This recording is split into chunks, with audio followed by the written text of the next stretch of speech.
Hello, I'm not too sure if we are on here. You're gonna have to give me a sec. Looks like we are live. If there is anyone in the chat, just confirm that I am live and confirm that chat, just to confirm that chat is working as well. Not gonna lie, it's been a bit of a disaster.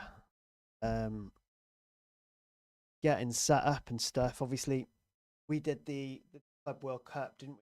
Fantasy, but that was a little more straightforward. FPL. I think there's a lot more to kind of I am, yeah. Thanks, Diego. Thank you for joining as well. Now, there's not going to be a lot in tonight.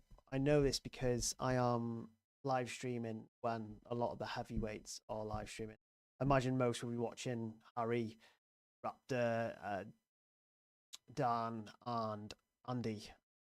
Surprise, because all legends of the game. So yeah, expecting not loads of views tonight or visitors but that doesn't really matter. I think what matters is kind of getting into the swing of these things, because I think also it's worth mentioning as well that I know a lot of people who are going to listen to the stream are also going to be listening to or watching UCL content from me. Now, as you know, obviously, you may or may not know this, but UCL Fantasy has launched. Just double check my sound, Diego. I know you're always in. You always seem to be in.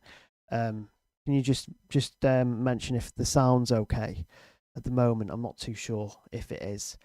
But yeah, just going back to the UCL chat, that it has launched. So the plan is to do a live stream for that probably tomorrow, just to kind of go through the prices. I've deliberately not gone through, and I know this is an FPL stream, but just kind of have to cover UCL first and get it out of the way. So I've not looked at the site. I've not looked at any prices. All I've done is kind of get together. All good. Cheers.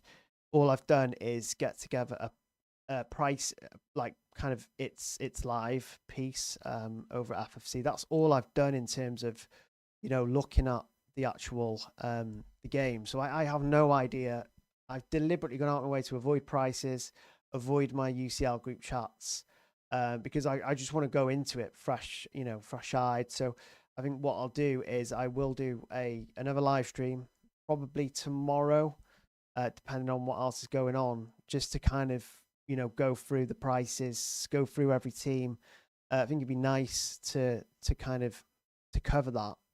Because I am doing UCL Fantasy this season as well as FPL. So that is what I'm going to be doing. So I'll probably maybe announce it tonight or tomorrow, but I will pretty much do a live stream either Saturday or Sunday. You're right, Danny. Nice to see you in the stream again. I know you came in for quite a few Club World Cup fantasy streams, didn't you? So yeah, nice to see a couple of regulars in.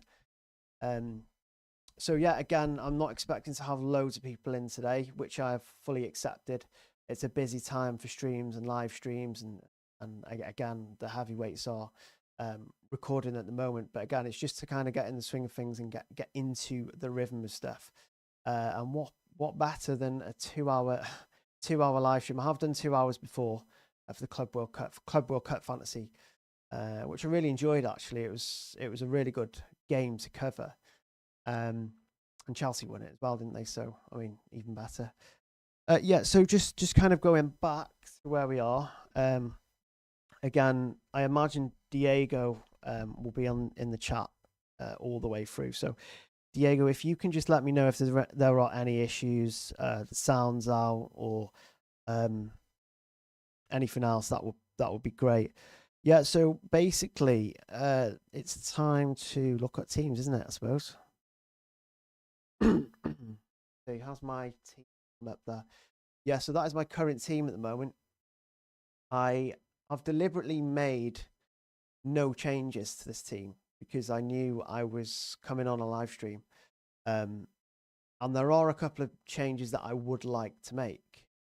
I'll take you through my team now for those listening. So currently in my team, I'm pretty sure I'll probably mention a couple of the players that are locked. I'm I'm pretty certain. Well, originally Sanchez was a lock, but the news. I think we saw news today, didn't we? On Twitter. First player I'm covering, and I need to go on my phone to do it. So basically, news came out today that I think there was a quote from Enzo Maresca, suggesting basically that Tosin would start. Now, originally going into the season, I think the plan was for Chelsea to actually buy a new defender, right, centre back, which I think we need. I don't think Chalobah and Tosin. Hato's the new kid. He likely won't come in straight away. You've also got Badia Shiel. I think he's injured, but he is coming back rather quickly. And so I mean, there's players who can come in. Obviously, Fofana potentially come in at right centre back. So there was a quote today. Let me find the quote quickly.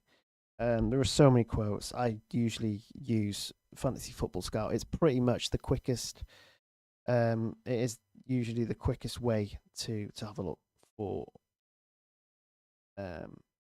Yeah. So the quote was, Maresca said, "Last year we played 64 games. We played 64 games with Levi and Tosin. That's Colwill and Tosin. The only one that can do that job well is Tosin. And obviously in the game he's a 4.5 million midfielder, isn't he? So I just think obviously, yes, he is nice and cheap. The transfer window is still open though.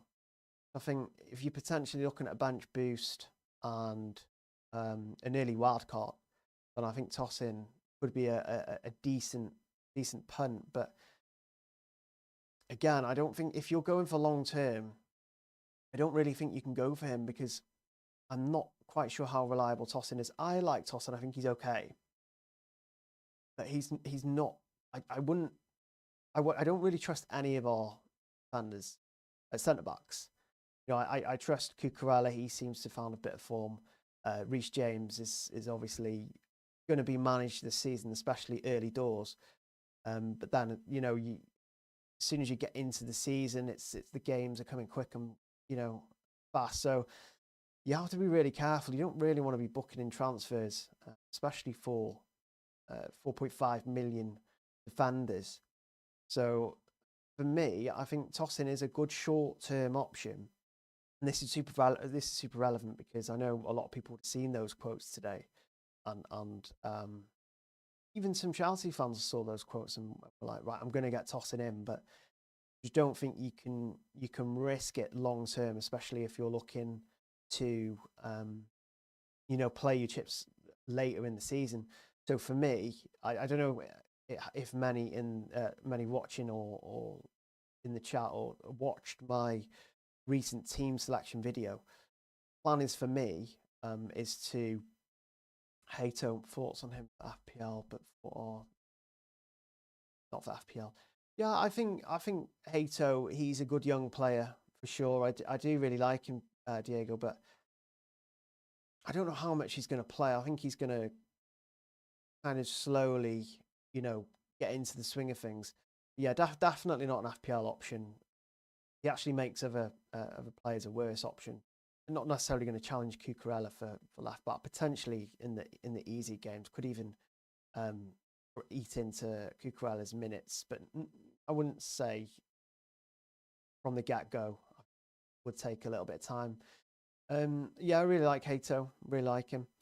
So in terms of chip strategy, I am. Yeah, I don't know if you saw the video, but I'm planning to triple captain whenever. Basically, I basically said on the team selection that there was no kind of specific game week that I was going to use it.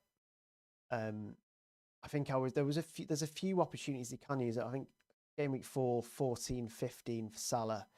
I think Salah is. I don't plan on owning Haaland. Not until later on in the season. Obviously, Haaland could come in, and I could choose to use the triple captain on him. But I just think I just think for now, Haaland won't be coming in the team. I just think there's too many good options. You know, I'm finding it difficult not putting in Bruno Fernandes. Never mind Haaland, and Haaland costs like 5 million extra. So yeah, no, Haaland's a no-go for me. But I think, yeah, as the season progresses, I will think about it. But in terms of triple captain, it's probably going to be Salah. It has to be Salah. And again, you kind of want to be aiming for promoted sides. Yes, there will be sides that, you know, like the Wolves, you know, those type of teams. I think you could potentially use the triple captain for, but just remember we get 2 sets of chips, so you don't really have to worry about a double game week, or at least, you know, not that we're aware of for quite a while. So I think Salah for the triple captaincy.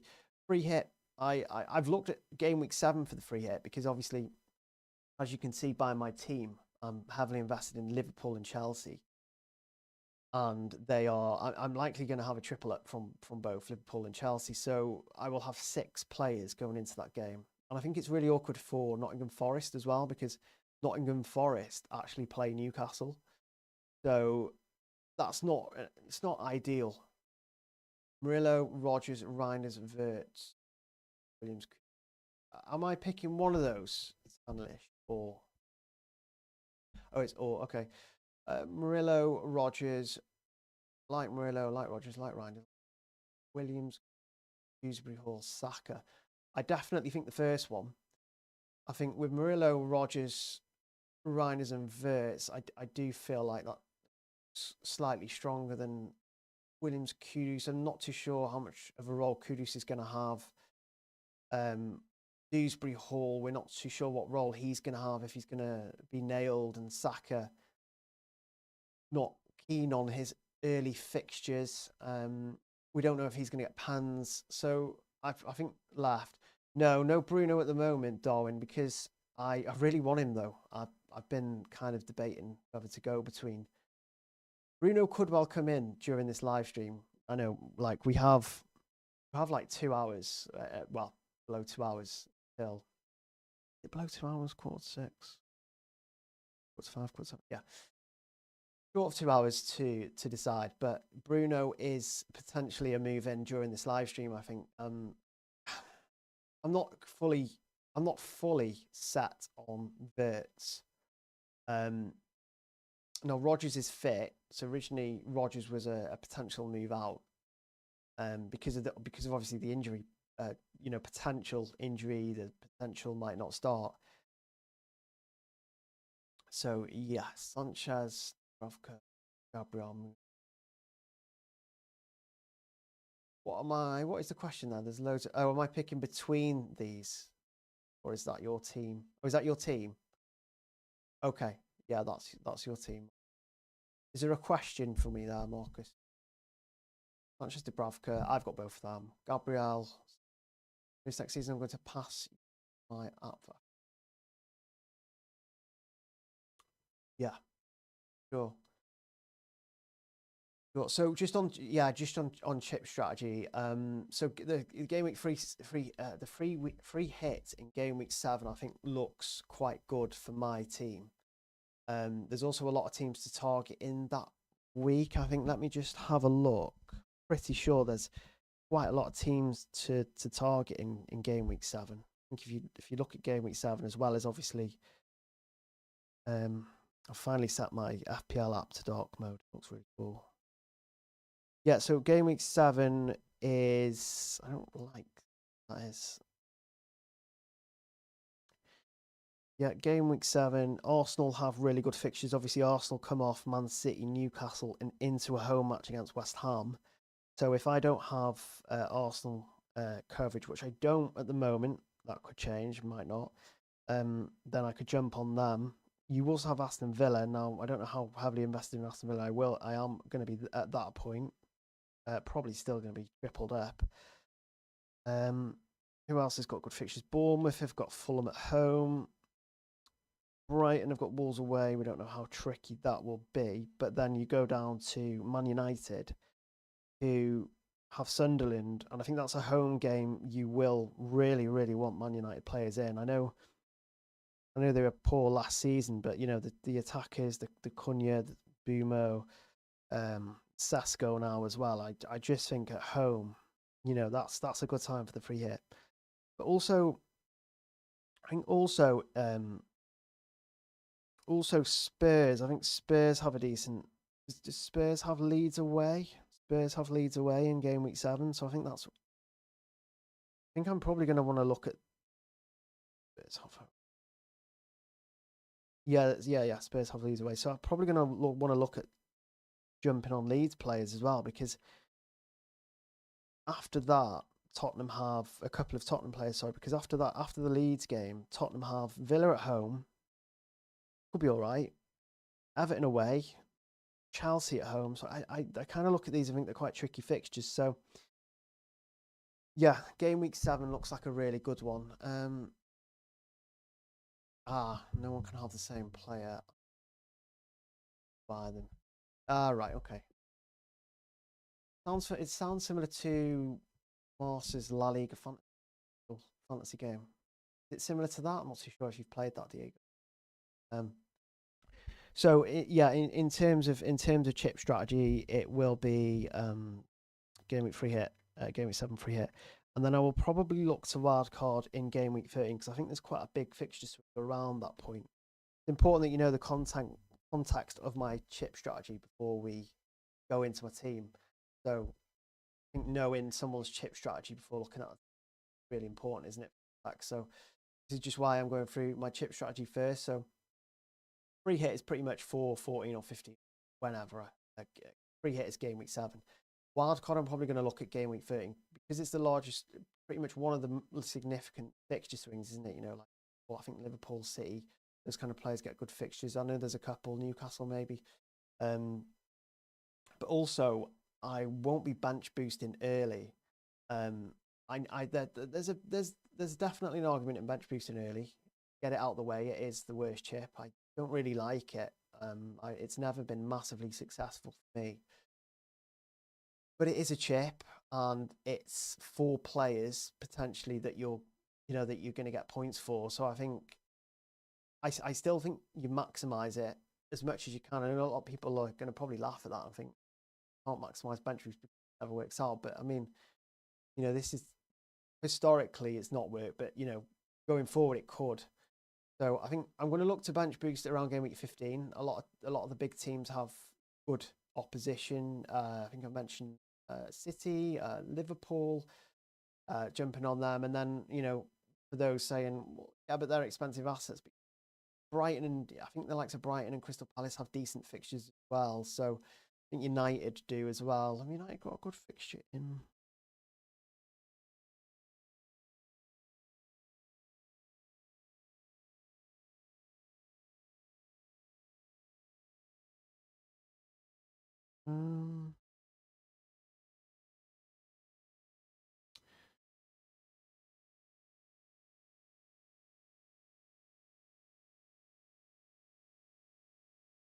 Yeah, Wolves away, isn't it? So that could be a good fixture for them.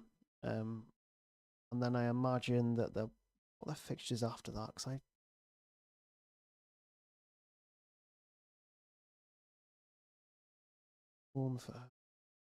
I mean, they're not ideal, really, are they? But United, Crystal Palace, Brighton, they've all got cheap defenders, especially cheap defenders. You know, they've got decent assets as well, obviously, haven't they? They've got, you know, Tata and stuff. So I just think there's a lot of opportunity to bench boost there. So that's why I'm going for it.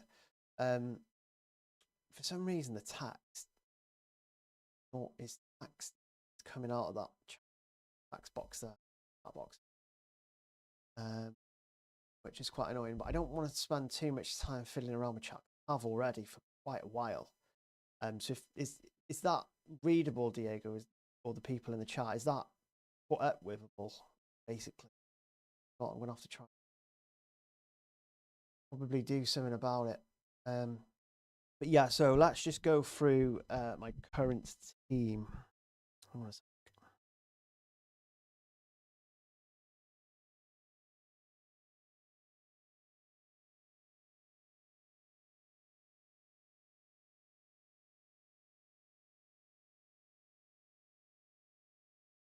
Yeah, so current team is Sanchez. That's where we were at, wasn't it? When with tossing, I do think he's a good option, but because I'm playing chips quite late, because we're playing chips quite late, or I am, I think Sanchez is more reliable. Obviously, I do think he's the best. Yeah, that's fine. We'll cope with that. So for me, Sanchez is I would say locked because I think in the Chelsea defense there's going to be a lot of rotation. There's going to be a lot of messing around. We could sign someone new. Fofana's not going to start straight away and start consistently. So I think for me, Sanchez at 5 million is just really good. And the 4.5 million goalkeepers aren't great, are they? I mean, if you look at the, I mean, you can't see this, but I'm just going to go through the goalkeepers at the moment. And not great. I mean, Verbruggen is probably one of the better ones, I would say, just to start the season with anyway. Starting fixtures, you might not. Oh, you can kind of see. You can kind of see that. His starting fixtures aren't great, are they? Fulham at home is okay. Everton away, maybe not easy. City at home won't be easy. Bournemouth away won't be easy. Tottenham at home won't be easy. So there's a lot of fixtures there that won't really be easy for Verbruggen. Struggle with that. And then you've got the likes of Kelleher, who I think is a doubt, isn't he? What is the situation with Kelleher at the moment? The situation with Kelleher, is he touch and go? That the classic line that people used. Kelleher. What is the news on Kelleher?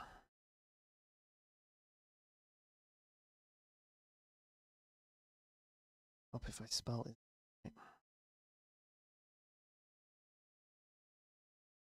Kelleher.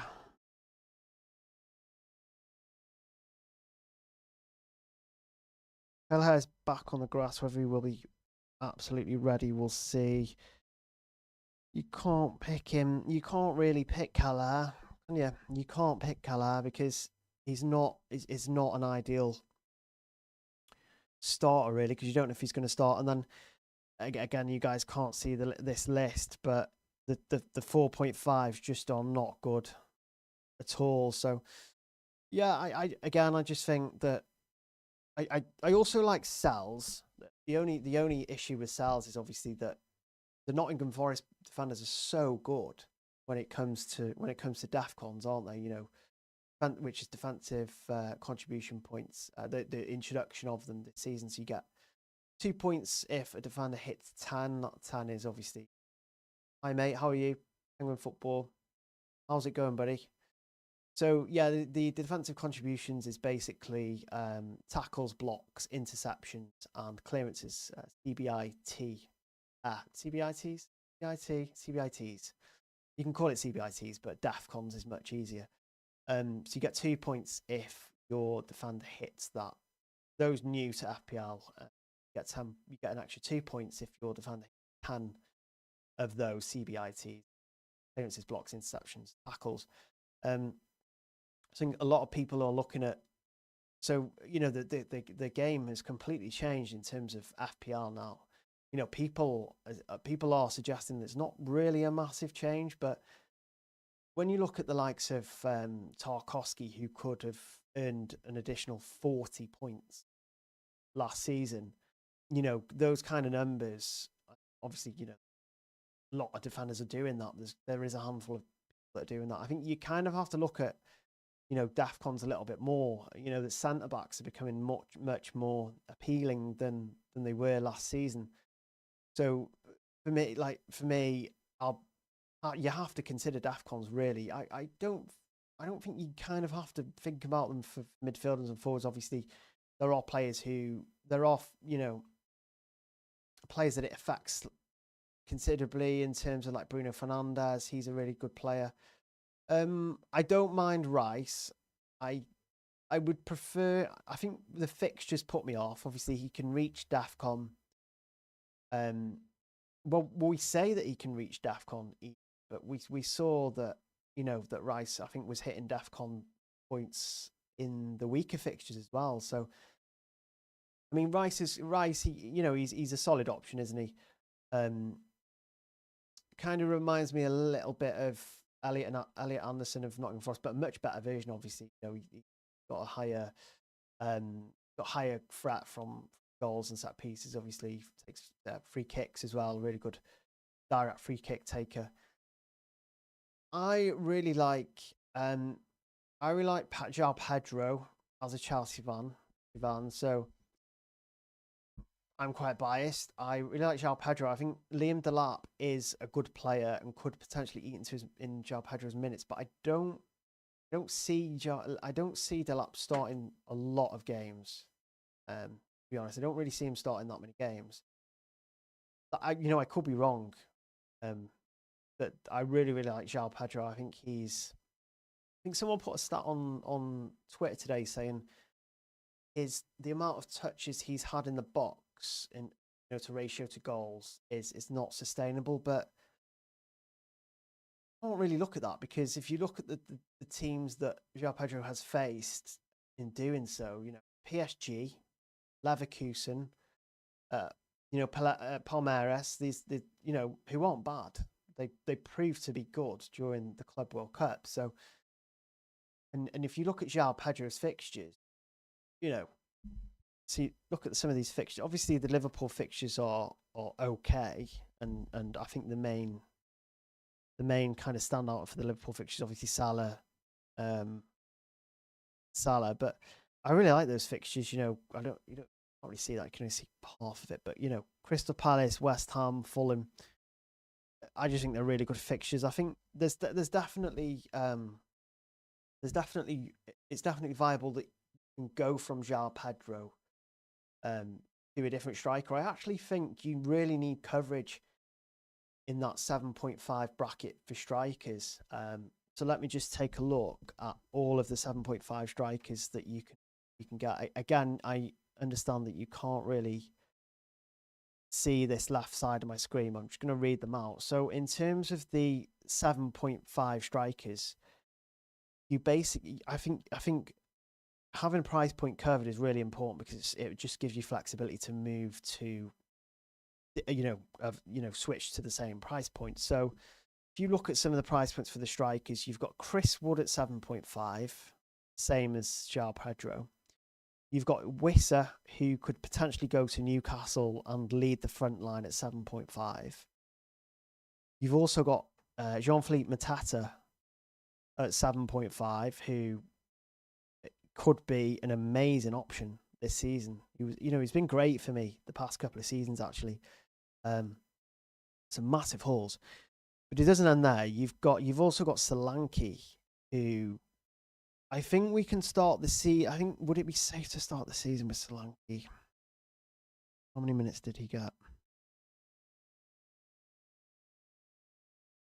I think a lot of people will start with Solanke. I think he should be on pans as well, shouldn't he? Because Son has gone.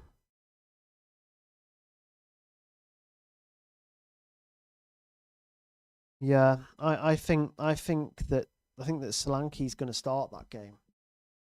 He's a player I'm looking at as well. I haven't completely locked João Pedro in. Thoughts on this? Sanchez, VDV, Virgil, Salah, KDH, Xhaka, Rice. I don't like the fact that there's too many enablers there. I just think the Xhaka, Rice, higher nuclear atoms. How are you?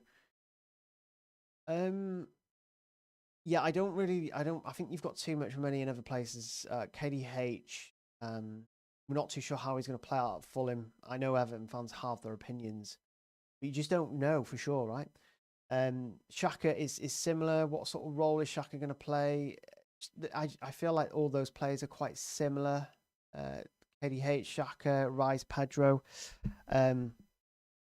So let me just get my team up, because you can't actually see my team, which is not now, which is good. Yeah, so really good. What do you think of Spurs double up in defense? I think the double up is okay. I think if you're, yeah, it. I think for me, I'm not going to be bench boosting early, so I don't really know about the Tottenham defense. I really like Porro. I really like both. I really like Van der Ven and I really like Porro. I think obviously they play Everton. What am I doing? I'm all the way back. I'm all the way up to Gameweek 12 here. Yeah, so let's look at their fixtures. Burnley on. I think Burnley is such a plum fixture, isn't it? At home. City away. Bournemouth at home is okay. West Ham away is okay. Brighton away is okay. Wolves at home. Leeds. I mean, they've got a really good run, haven't they? I mean, if you can play maybe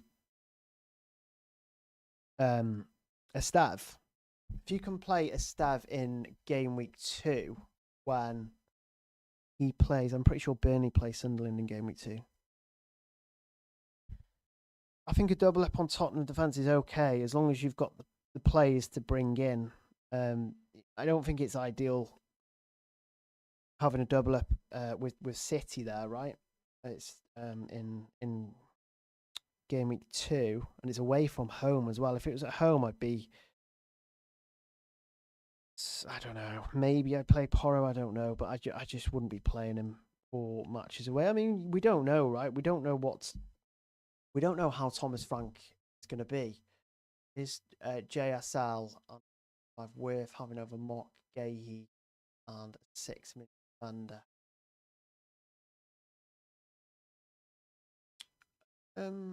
Yeah, I think that's viable. I think it is a decent option. Oh yeah, Porro is definitely better than DVD. Well, not definitely. I think he's actually one of the changes that I was planning to make actually. So you've pretty much guessed it there. So one of the changes I was going to make was because the 6 million bracket is just not as enticing as it once was it? And this is one of the things that I was going to cover. So if you go to, again, you understand that you can't really see this, but I am going to read these defenders out because if you look at the £6 million price point, it's not great. The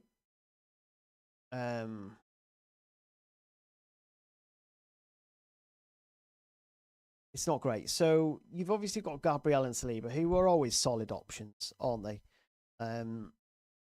But I just don't. I know Gabriel's back into the fray. I'm just not sure on the Arsenal defense. I'm not massively keen on it. I think there will be a point where you want Arsenal defense, but I don't think it's yeah. I mean, a lot of people are probably going to want Arsenal players in game week 2 for Leeds, right? I mean, a lot of us are going to get to game week 2 and want some players from Arsenal, but I don't know. I'm not keen on the defense. Obviously, they play Man United away, which could be tough. Leeds at home is their only easy fixture, I'd say. You know, Liverpool away, Forest at home, City at home, Newcastle. So it's not ideal. Yes, Arsenal could keep clean sheets, but I don't think you're necessarily maximising points there. Cucurella is a good option, but I just think we're talking 6 million defenders for those that are just joining. Cucurella is a good option at 6 million. I think the problem is, though, is that if you've got Sanchez, then you don't really need him. Yeah, Frimpong, 6 million. Good option when we know what's the situation with Bradley, because I think if Connor Bradley is out for some time, we probably would have heard news about that today. I created some content for FFC, and then I basically what have I been sent? Yeah, I will have a look at that, Diego. We'll have a look at that soon. So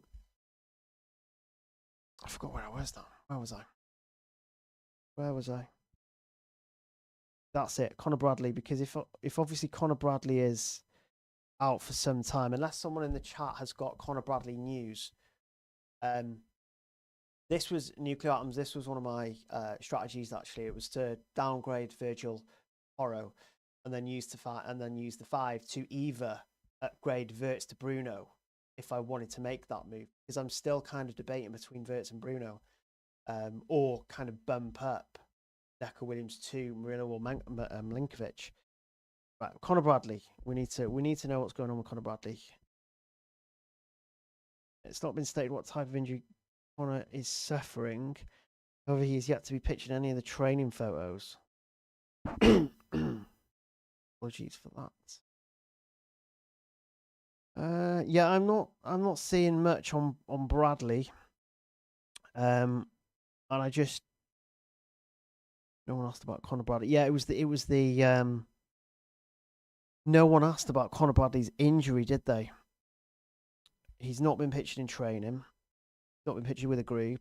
No one asked about him in the presses, which isn't ideal. Because I think if you are looking for a 6 million, I think Kirkus is a decent option as well. But I think Frimpong for me is a better option because because of what he's done for Leverkusen. But then if you look at the Liverpool defence, and this is why I've been slightly put off by Van Dijk, it's not looked great. Obviously, pre-season is pre-season. We don't know how much to take from it. Right? We don't know how much we can learn from pre-season. We don't know how much we can rely on it. But if you look at the pre-season matches, yeah, and I understand that their lineups weren't quite so strong for these fixtures. They faced Preston. It was 3-1, so conceded. They lost to Milan 4-2, conceded against Yokohama, conceded against Athletic Club, and then conceded against Athletic Club again. So that they've not kept one clean sheet. Obviously, they conceded 2 goals to Crystal Palace. Actually, Van Dijk looked a bit dodgy, to say the least, didn't he? He looked a bit dodgy. So I think when it comes to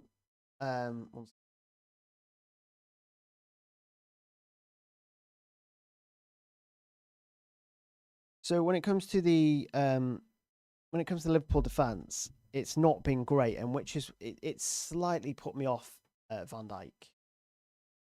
So we'll move Van Dijk out temporarily. I don't mind him. Aït-Nouri, did we hear news that Guardiola wasn't going to play today as well?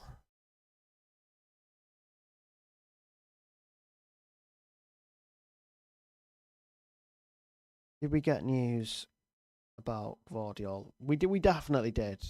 We definitely did. I'm pretty sure it was that he's out. Yeah, so Guardiola is out of Gameweek 1. Which kind of makes Ryan Aït-Nouri slightly better, but then again, it's not ideal, is it really? You don't really want to rely on other people's injuries to make sure that your asset is good for minutes. We're not sure on the Guardiola injury, are we? So just the 6 millions in general just aren't great. So now originally I thought it was really important to cover those 6 million defenders. Now I'm not so sure. I'm not so sure now. And obviously that could change, right? But a lot of the 6 million defenders play for Arsenal, who haven't got great starting fixtures anyway. It wouldn't be until game week 7 that you kind of look to Arsenal defenders, in my opinion. Liverpool are obviously Liverpool. They kept the most clean sheets. It's a similar argument to Arsenal. I would say Liverpool's fixtures are tough. Not tough, but home to Bournemouth is going to be okay. Bournemouth obviously lost a lot of defenders, so for attackers that's really good. I still think Bournemouth are capable of scoring. Newcastle away, there's an argument there that Newcastle haven't invested that much. Arsenal at home will be tough, and then I suppose Burnley in game week 4, Everton at home, Palace away, then it's Chelsea, Man United. So they are quite mixed, aren't they? There's a lot of standalone fixtures for sides, I've noticed. Like Liverpool have got Burnley in game week 4, which is a really good fixture and that a lot of people are going to want players for. It's similar to Arsenal, isn't it? You know, they've got Leeds in game week 2, but you can't have everyone in this game, right? You can't really have one. Savino and Edison are also out. Cameron, start one. Dorgu, Goodmanson, or Richards? I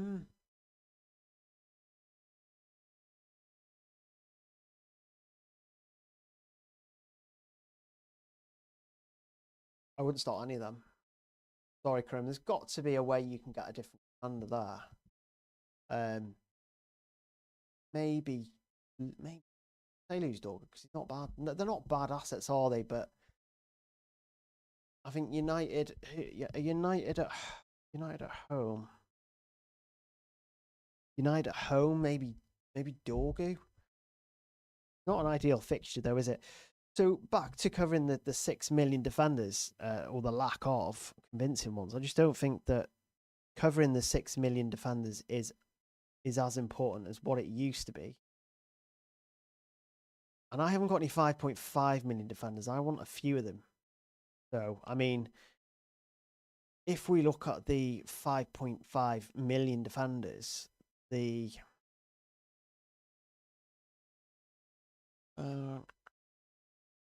look at the 5.5 million defenders, there are quite a few. Obviously Milenkovic and Murillo, 5.5 million, both were really good for DAFCONs last season. Milenkovic had a little bit more attacking threat, didn't he? Less DAFCONs, but more, slightly more attacking threat. Munoz at 5.5. I think that the Crystal Palace fixtures get really good, don't they? At some point, they get really good at some point. Let me just have a look. Where do the Crystal Palace fixtures get good? So they've got Chelsea, Forest, and Villa, but then they've got Sunderland, West Ham, Liverpool. Fixtures are okay. Crystal Palace are obviously game week 4 and game week 5 are the standouts. Sunderland at home and West Ham away. So Munoz potentially an option there as well. You know, we know how attacking is. He's also got DAFCONs. Crystal Palace are seemingly good this season as well. There's quite a lot there. Wouldn't necessarily consider Shaw unless fixtures got really good. There's quite a few 5.5s there currently. For me, Porro is one that I'm really looking at. So we could, let's just get Porro in for now. I think let's get Porro in for now, and then it leaves me with 5.5 in the bank. I don't mind the rotation between Konza and Wan-Bissaka. I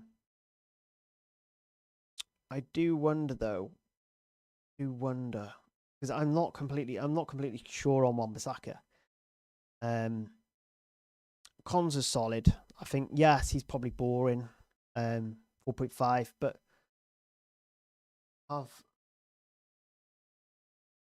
go with bold and stick with yeah. I mean, it could work out, right? Liverpool are they were the best attack in the league last season. Van der Ven and Van Dijk in defense. Yeah. Yeah, I would probably get Van Dijk down to 5.5.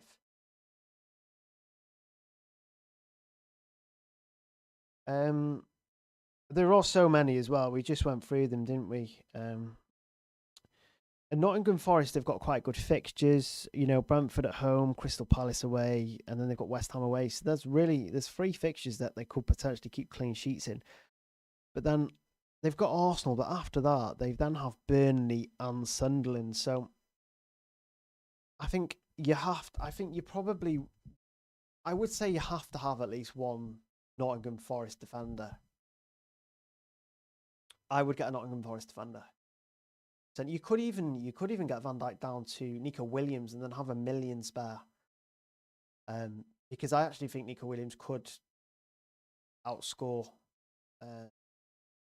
Yeah, if you want to just send my team on message, nuclear atoms, I will have a look at it. You have cells. Okay, fair enough. Yeah, if you've got cells, then I can see your predicament. I mean, I would still want a 5.5 million defender. I can see why you'd be put off Porro if you've got Van der Ven already. I'd kind of be tempted to double up on Forest. I don't mind Munoz either, but I'd be tempted to double up on Forest there, or maybe just go for Sanchez and get Milankovic, because I think there's better routes into the Nottingham Forest cells who not going to earn you that much, as he obviously save points clean. You can't rule them out, but I just think, you know, the Nottingham Forest defenders are really good. Probably some of the best defenders in the game, by the way. So yeah.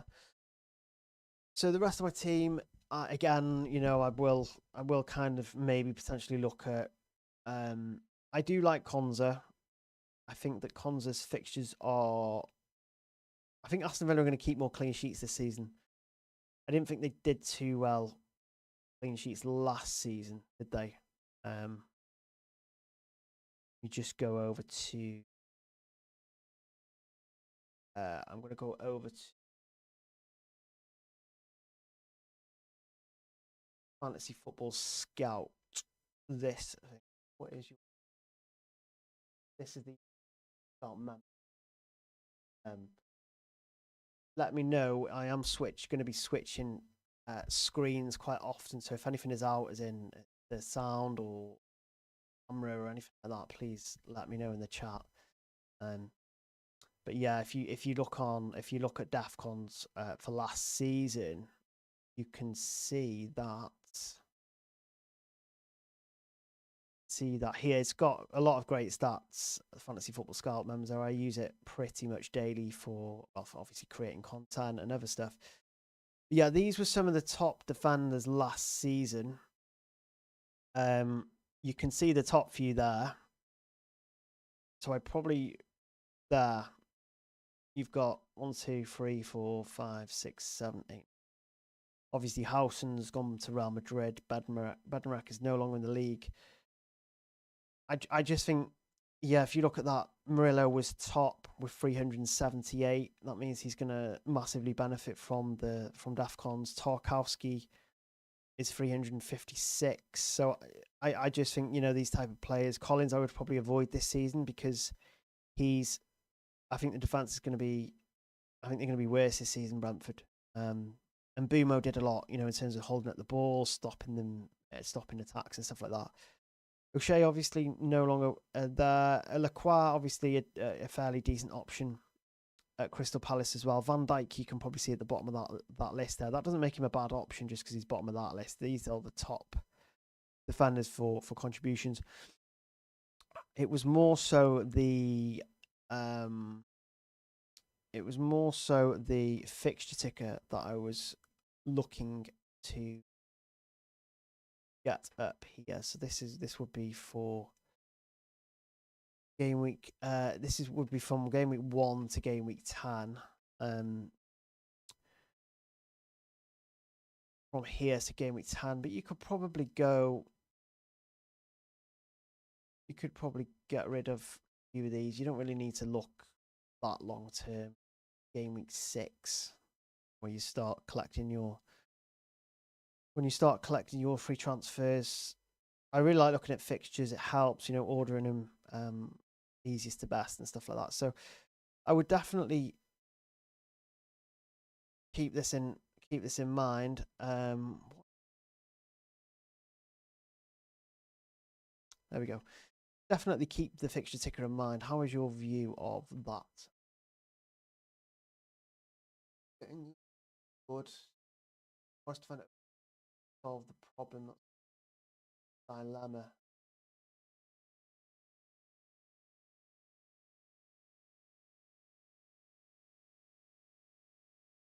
I think maybe you need to look at the 4.5 million defenders potentially and maybe replace one of them. That would be probably a solution there.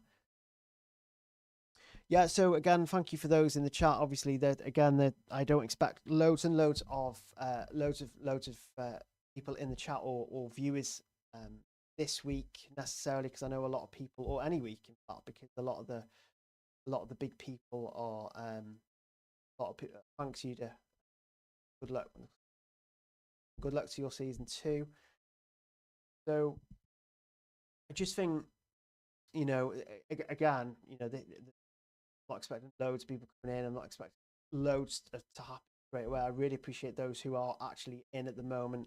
But there will be a lot of content from me. Nuclear Atoms has just sent me his team, so I'm just going to look through this team at the moment. Brian doesn't flexibility.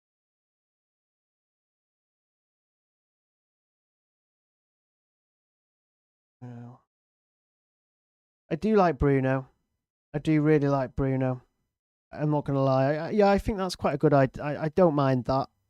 I don't mind that at all.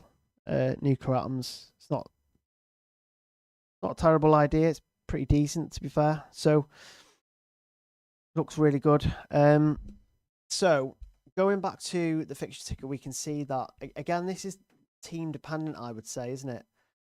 A lot of the teams that you want to be that are at the top of the ticker, Sunderland, I don't think you necessarily want to be investing into those teams. I would usually avoid the newly promoted teams anyway. So, you know, like Sunderland, I would probably avoid them unless it's like a really, really cheap enabler. The fixtures do look good for Sunderland, though, don't they? You know, obviously they've got a couple of cheap 5-6 million players. I'm pretty sure Adingra is not going to play. That would be really important news. I'm not playing music, by the way. It's someone outside. It'll be a car. Adingra. So let me just check on Adingra. I squeezed Saka, Salah, Watkins, Bruno, and Palmer. My team. How have you managed that, Yuda? Can you send me your team? I would love to have a look at that. That's a lot of good players. Defense, probably. Are you light in defense? Is that what it is? Yes. So let me go back to Adingra. Was there doubt around Adingra? I think is he okay? I'm pretty sure that I saw news that he might not play. Someone confirm that in the chat. I mean, Adingra's Sunderland's window has been really good, hasn't it? Obviously, Mark Gahey, Reynaldo, Enzo Lafay, Simon Adingra, Xhaka, Talby. It's Talby from Club Bruges. He's a really good player. So they've made a lot of investment, but not knowing how that investment is going to shape up when it comes to, you know, going up to the Premier League is going to be tough. So the fixtures are good for Sunderland and Brentford, but I wouldn't necessarily like any of those fixtures. Villas are really good, which is kind of part of the reason that I have gone for Ollie Watkins up front. Morgan Rogers was confirmed fit today. Ezri Konza. I would quite happily leave Ezri Konza in, play any of those fixtures. They are really good fixtures from a defensive point of view as well. Obviously, Newcastle game week 1 might be tricky, but I don't necessarily think I'd be starting Konza in game week 1. In fact, I'm not. So I think I could play him for Brentford, Palace. Palace aren't easy, but you know, it is Villa. They are a top 6 team. Back-to-back seasons now, actually top 6. Everton, quite blunt, not much in attack for me. Sunderland, fairly blunt. Fulham, fairly blunt as well. I think there's that around Mooney. So I think Konza is a great. I think what a lot of us are forgetting with the 4.5 million defenders. I really dislike a non-playing forward, so I did ever get a playing forward. Yeah. I mean, I've got Gahey, and I'm just going to leave him to pretty much rot on bench, basically. I'm not bench boosting anyway, and I don't really want to play in free playing forwards. So it's just all about strategy, isn't it? But yeah, so that's the fixture tickets. Really good. Fantasy Football Scout members there, really, really good. West Ham also got good fixtures. So I'm currently rotating Konza and Wan-Bissaka.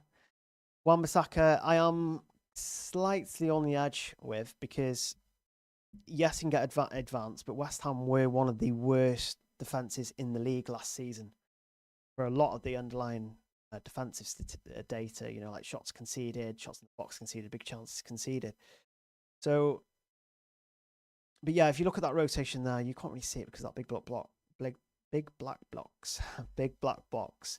You can see that West Ham. So I would play Wan-Bissaka against Sunderland. I would then bring in Brentford, Crystal Palace, Everton, Sunderland, and then I would probably bring back in Everton or maybe keep.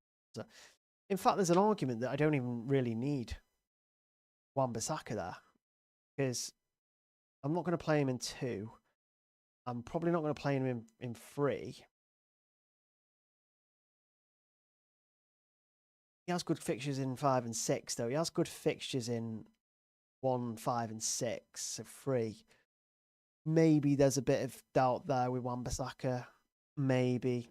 Obviously, the Palace. I think the Palace and the Tottenham. Palace and Tottenham. Oh yeah, I will be covering FPL Challenge. Second, for context on my question, team will be Sanchez, Porro, Murillo, Palmer, Salah, Rogers, Gakpo, Reinders, Watkins. Just send your question in again, the Force, because it's not just gone. I'm right at the top somewhere. So just send me your question in again, and I promise I'll get to it.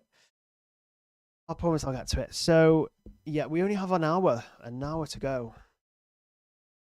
Do people want me to cover FPL Challenge in this live stream?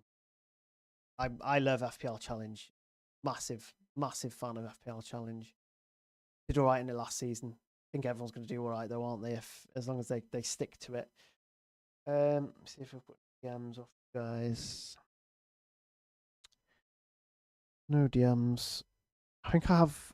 Do I have some sort of thing up so you? Yeah, I'm pretty much sure everyone can DM me. 1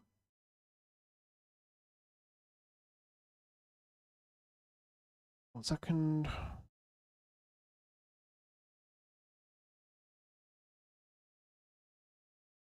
So, yeah, just if you can, just DM me if you can. You should be able to.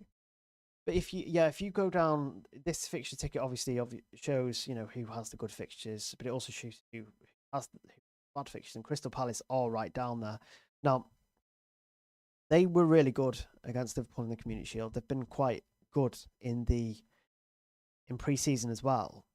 But they're not easy fixtures at all, are they? Chelsea, Forest, Villa. Yes, they have Sunderland and West Ham, but they also have Liverpool. So you're only going to really want Crystal Palace assets for 2 game weeks.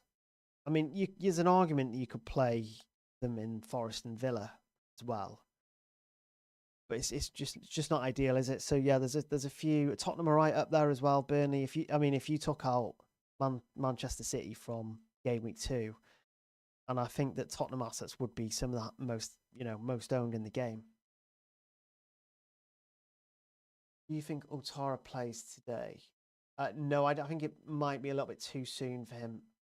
You want me to cover FPL Challenge? Yeah, I'll cover FPL Challenge. It's one of my favourite games. Is it worth downgrading Verts to Gakpo so I can upgrade Dougal to Nos bench rotation?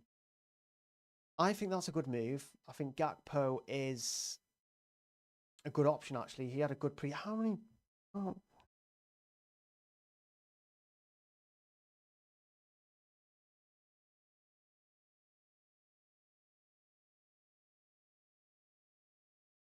One second, sorry guys, just sorting a couple of messages out. So yeah, just bear with me a sec. Just have a look at the fixture ticker. It's really good and pretty. Right,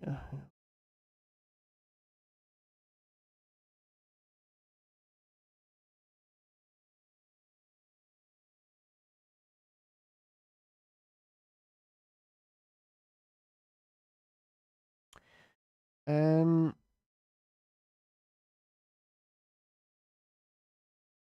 Oh yeah. I know there's a couple of minutes went there. I'm not saying anything at all.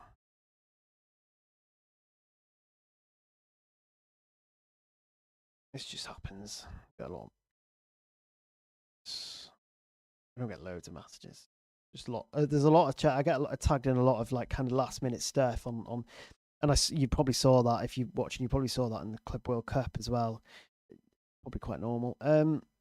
Yeah. So, I may be crazy, but Gakpo could get more points than Verts. No, he could. He really could, because if you look at his pre-season, he was good. Probably as good, if not better, than Verts, wasn't he? You know, he was. He scored an own goal, but he scored 4 goals. You'd think he's pretty much nailed-ish on that left-hand side, right? So I think for 7, is it 7.5? 7.5. It's not 6.5. 7.5. So you are gaining $1 million now, which is quite a lot. I mean, it's something that I should probably think about as well. But I really, really like Verts as a player. Let's just get off the fixture team. Back to my.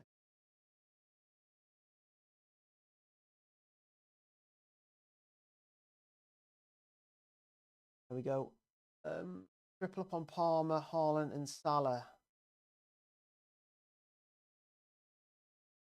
Yeah, he scored 4 goals. Yeah, he had a really good preseason, and he's a really nice price as well. I think if you look at the 7.5s, they're not great, are they? I mean, Rodgers is 7. Brennan Johnson might have been a good option, but I don't think he started in the Super Cup, did he? Not ideal, really. I mean, I was considering Johnson for quite a while, and he didn't. So, yeah, I think it's a good idea. I think it's a good option. In terms of the triple up on Palmer and Haaland and Salah, it depends on what you have got. Because I have tried to build a team with Palmer, Haaland, and Salah, and I've not loved it. You kind of have to sacrifice elsewhere. Obviously, Watkins. I feel like not a lot of people would agree with me, but I feel like Watkins kind of feels. I don't want to say essential, but I think he's the best striker option to start the season with. You know he's going to play, you know, a lot of the players around him.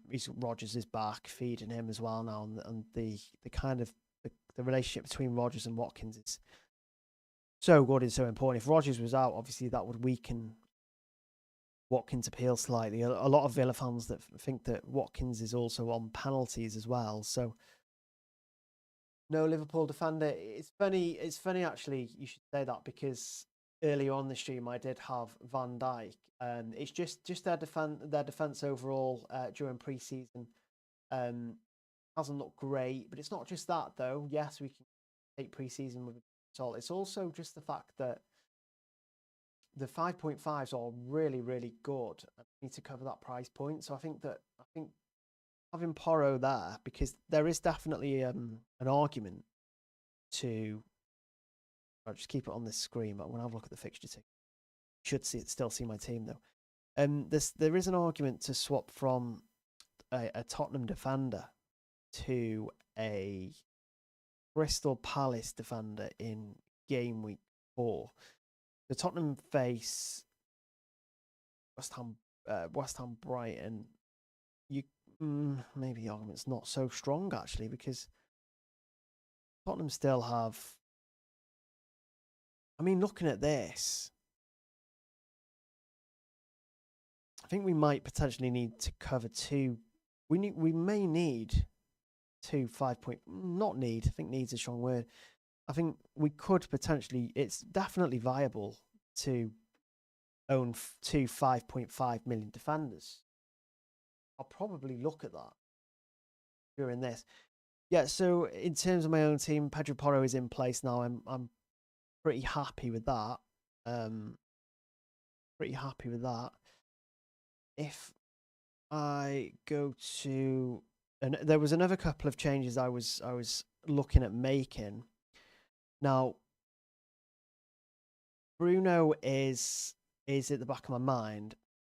He is at the back of my mind. Just need to have a look at these fixtures. I'm going to pair the. You guys can have a look at this. I'm going to pair the United fixtures up with the Liverpool so you can see. You can see that their Arsenal game week 1 is not ideal for Bruno. Wirtz against Bournemouth is a better fixture. Newcastle, Fulham is a good fixture for United, but then Liverpool, Newcastle, you know, potentially not as good as they were with the investment or lack of. I suppose then you've got Burnley straight after Fulham for Bruno. So I mean, there's even an argument to. But then United play Man City, Chelsea, and Brentford. Man United play Arsenal, Manchester City, and Chelsea in their first 6 weeks, which is not ideal. Whereas Liverpool's toughest fixture is Arsenal. They also play Newcastle, but they also play Bournemouth, Burnley, Everton, and Crystal Palace. So I'm still siding with Wirtz slightly. I do see the appeal in Bruno though. Why would you have 2 Spurs defenders? I don't mind it. Just obviously, if you've got cover, you would need to have a look at your team in game week 2 because you don't really want to play any of those Spurs defenders against City, right? You just kind of don't want to do that. I definitely think that 1 is good. 2, I mean, 2 looks good in game week 1, doesn't it? And then probably after Man City. I think 2 is viable as long as you've got the bench options to bring on and cover. So, yeah, I think 2's good as long as you've got your bench covered. You've got bench options to come in. Like, obviously, I know a lot of people are playing a Stav who can come in game week 2. I would probably rather play a Stav than a Tottenham defender in game week 2 against Man City. They've got Sunderland, right? And Burnley did keep 30 clean sheets last season. We don't expect them to keep 30 clean sheets this season. It's not going to happen. So yeah, judging by the fixture ticker, I'm kind of still siding with Florian Wirtz, but it isn't just that, is it? It's the fact that Wirtz gives you the 0.5 extra. You get 0.5 extra from Wirtz. So it's pretty much a case of, you know, what can you do with that? What can you then do with that 0.5? And in my case, I have 0.5 in the bank here now. There's quite a few things I can do with it. You know, I could potentially get Nico Williams up to a Murillo or a Milankovic.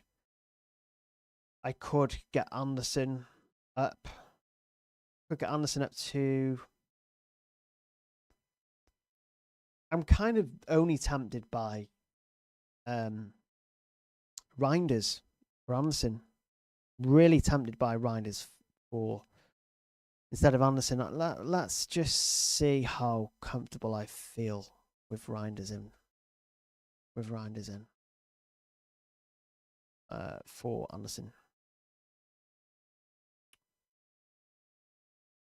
Makes me feel a bit nervous seeing a City player in there that isn't Haaland because they're a bit rotation prone. Yeah, just get your chats in. Again, just while we're on the stream, I haven't said this once, and people reminding me, please subscribe to the channel. You can see at the top of the graphic there, it says subscribe. You can't do that, by the way. Just please like and subscribe the video while you're watching. It will really help me grow on YouTube. Hopefully we can make a lot more videos, live streams moving forward. Going back to Reinders, there was a post, I think a while ago. Should we see what people are saying about Reinders? I can switch to X. This is my Twitter feed.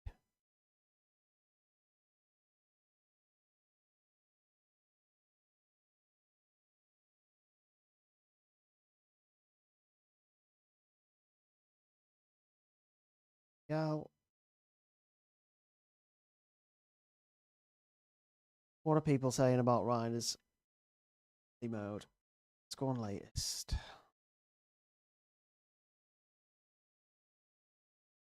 And is Reinders nailed? That is the question, isn't it? Is Reinders, a lot of it is going to be, is Reinders nailed?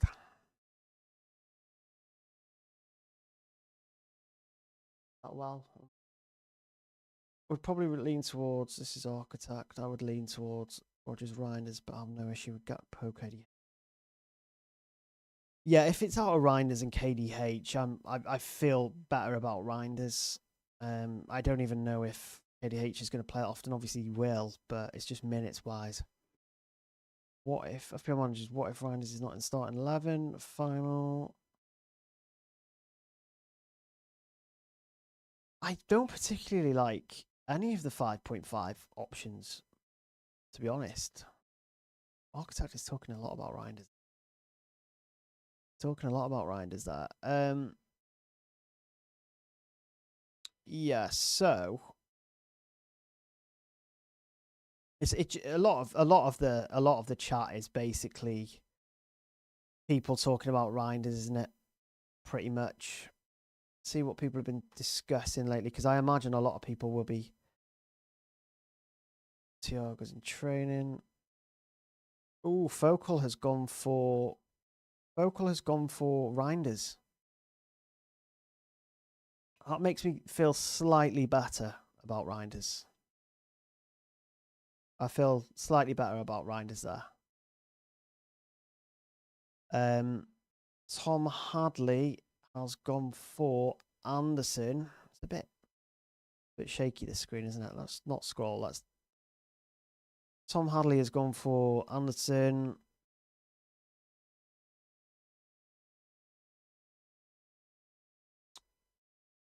We don't know what else people have got. Till we see a team. We can't see any more Reinders stuff. So I think basically I'm stuck between Reinders. I am really stuck between Reinders and Anderson. That is one that I've been stuck between. Yeah, again, for those in the stream, please like and subscribe while you're there. So I have seen Reinders in quite a few teams now. I did have Reinders before my team selection. My team selection video actually had Anderson in, but prior to that, for a long time actually, I did have Anderson in. So I've got 0.5 here. I think the question is now is what do I now do with that 0.5? I mean, there's definitely warrant in Nico Williams at Camarillo. I do think that having, you know, as mentioned, covering two 5.5 million defender price points could be really important. So I really like the thought of having two 5.5 million defenders. So I'm going to make those transfers and see how the team looks. That's what we're looking at there.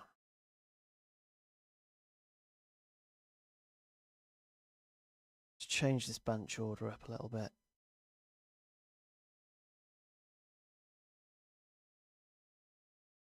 Change it up a little bit there.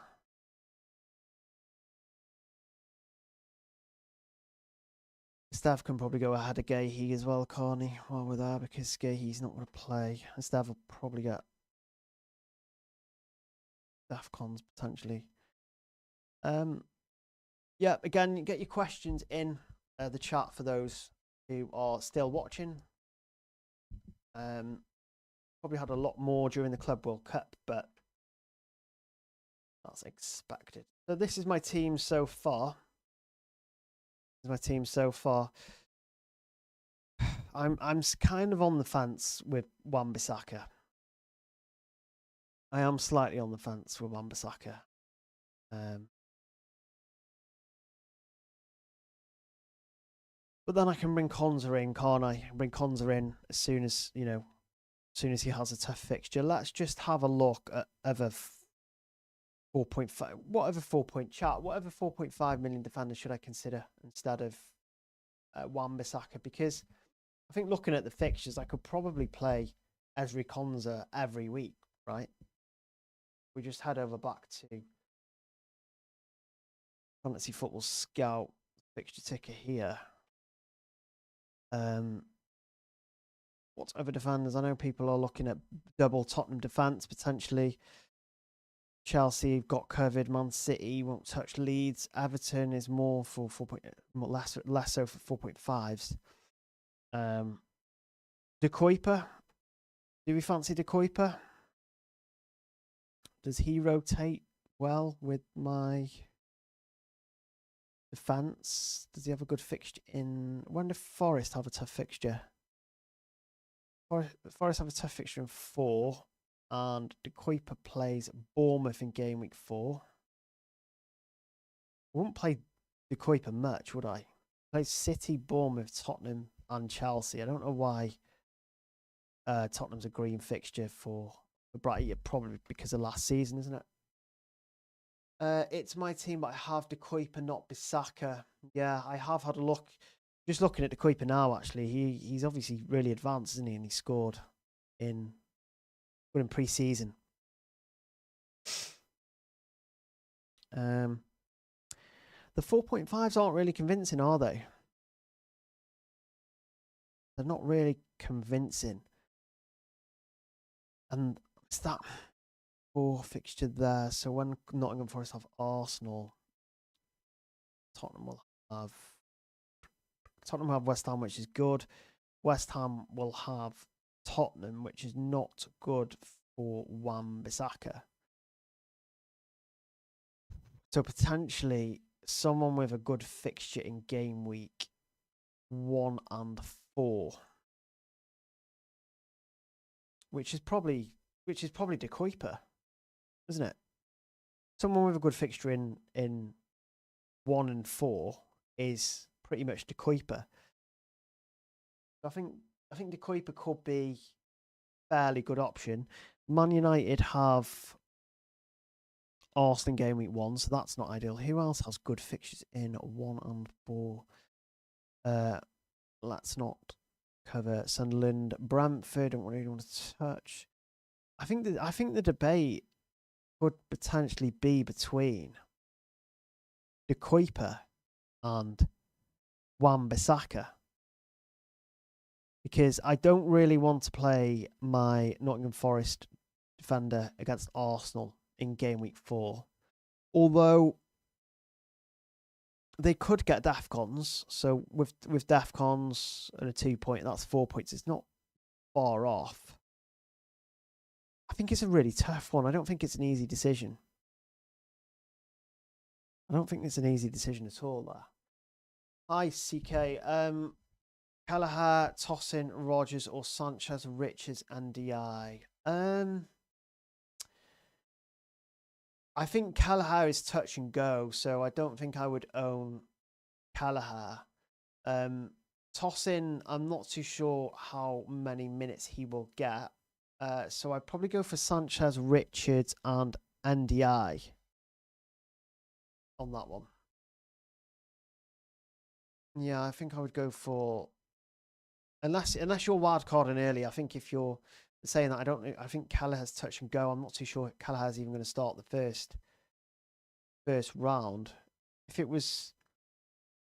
the question was for Bruggen instead of Kelleher, for Bruggen, Tosin, Rogers, I really like Rogers. The only reason I'm still clinging to that first 3 is Rogers. I just think he's such a good asset to own for, well, 1, 2, 3, 4 game week 1, 2, 3, 4, 5, 6.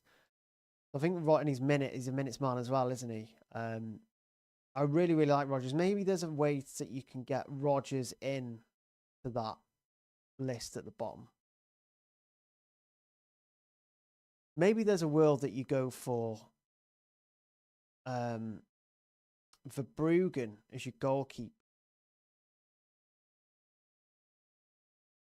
Richards.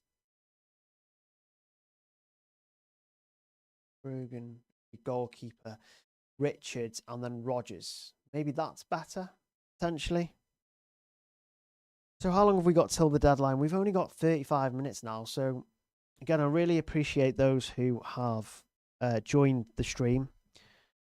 Really do appreciate those who have joined the stream. Again, this is my first ever FPL stream. Those that have watched team selection videos and stuff know that I've done the Club World Cup streams before. So this is my team. I've just realised you can't really see the bench there. That's not very good. So there you go. That is my current team. That is my current team going into game week 1. I'm not 100. Well, it would be Rodgers, I think, Diego. I think I'm bullish on Rodgers. Even the double up, I think the Aston Villa double up. You can see that I've got double ups in quite a few attacks there. You know, I've had a double up of Liverpool, double up of Villa, a double up of Chelsea for some time now. Now, I think the only remaining debate is over João Pedro, isn't it? Now, a lot of people have mentioned that. Rolling out there for you. That looks right. Now, a lot of people have mentioned the 7.5 options. I do really like a lot of the 7.5 strikers. You just see, check. So with the 7.5 million strikers, there's quite a few options you go for. Ideally, though, see, João Pedro has been in really good form. Like, he's just been such a good player for Chelsea. He's fitting. I did raise question marks actually on how good João Pedro would be, but I think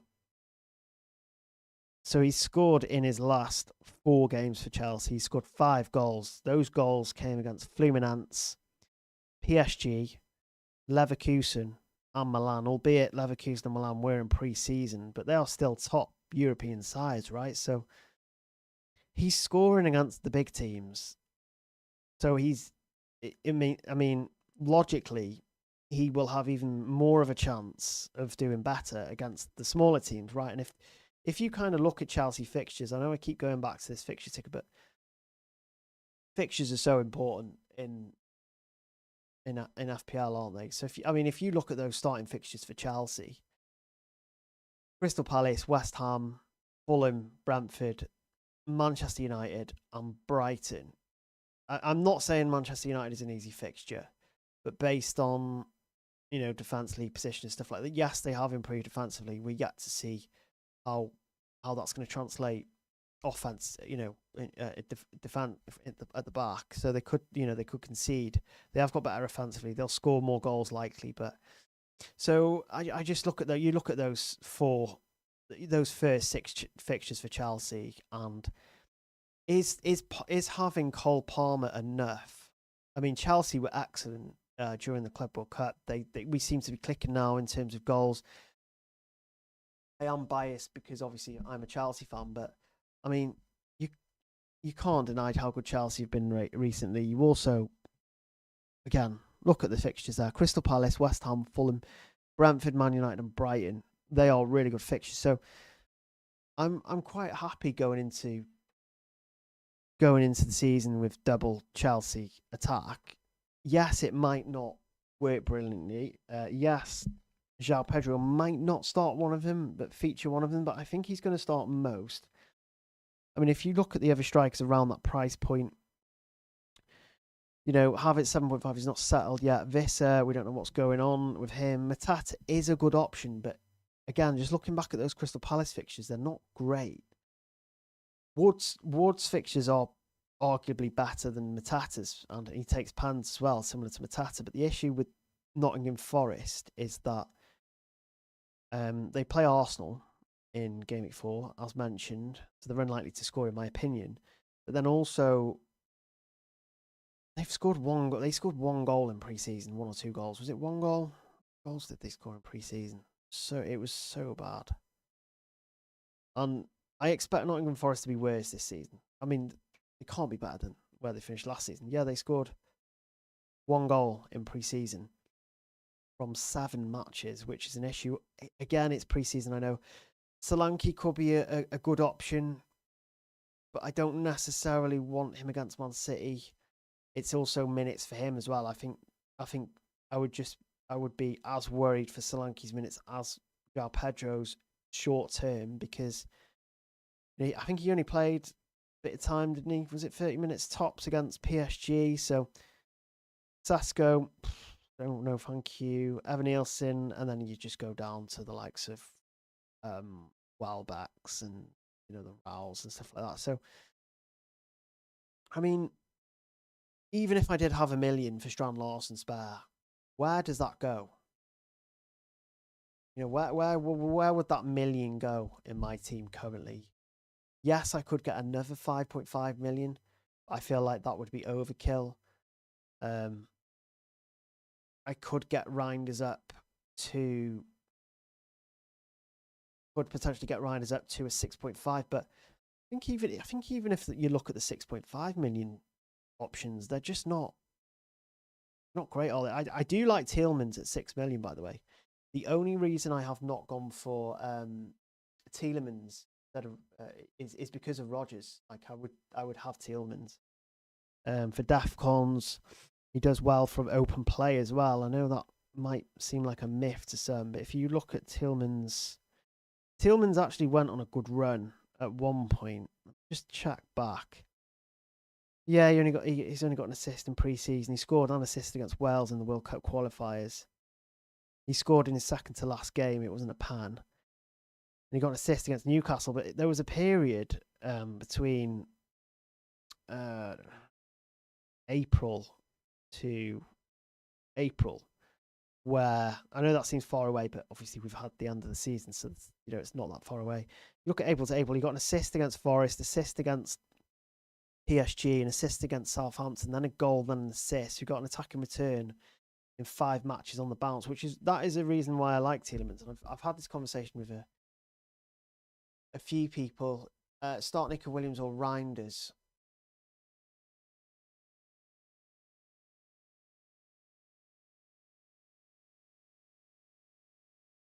Probably Nico Williams. I think every man and his dog is going to play a Nottingham Forest defender this week. Yeah, everyone is going to play a Nottingham Forest defender this week. I'm still tempted to go for Milenkovic, by the way, over Murillo. I'm really tempted. I'll show you why. If we just head over to Scout again, and we go to we look at the defenders last season. We'll have a look at the defenders last season. Obviously, DEFCON plays a huge, part. I think it was tight towards the end of the season between Milenkovic and Murillo for DEFCON. I think that was. Sorry, I can't say it's not great, but I still think you can do most of it. So yeah, Murillo was top, and Milenkovic was, so he got 68 DEFCONs last, which is, it's not little, it's quite a bit. And then if you look at the goal threat of both here. Oh no, should we just go? We'll just go for fantasy stats on this one, because the comparison between the Nottingham Forest is interesting. Hang on one sec. Let me just do it like this so we can see a little bit better. Yes, so in terms of attacking returns, Milenkovic got 7, Murillo only got 2. Let's look at bonus. Murillo got 18 more bonus. Milenkovic only got 2. So he got 16 more bonus points, and then he got more points for DEFCON. He got less attacking returns. Just look at Milinkovic's underlying goal threat, because if Milinkovic has had more. If Milinkovic has had a lot more chances, he's scored all of his big chances, Milinkovic, which is very clinical. Some might say that's not sustainable. How many shots did he have in the box? He had 27 attempts in the box. Well, how many did Murillo have? He's very clinical, isn't he, Milinkovic? Murillo had 13. So Milinkovic had double the shots in the box. That's inside the box as well, not just pop shots from outside the box. I think there's a debate. There's definitely a debate there, isn't there? There's definitely a debate there to be had. I think for now, though, Murillo, you know, he has the bonus, doesn't he? Have you made a challenge league, mate? Oh, Danny, that's a good point, actually. Do people mind if I just nip over to challenge quickly? There's only half an hour. No, there isn't half an hour because the deadline's right up until the... Let's see how this shows here, FPL challenge.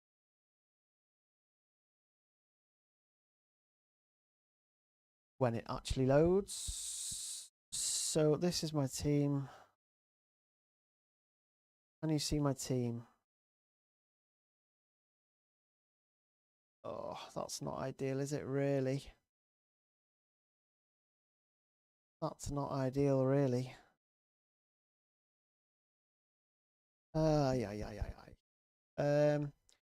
Okay, so I'll just read you my team for FPL challenge quickly. So I currently it's make that better, don't we?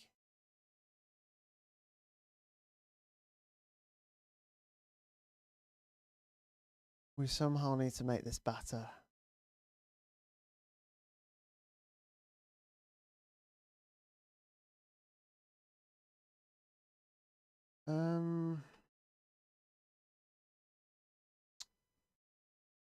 We somehow need to make this better. Okay, I'm just going to read my team out because it's not... I wonder if there's a way that I can make this into a list. Stupid screen. Cut half of my screen off there.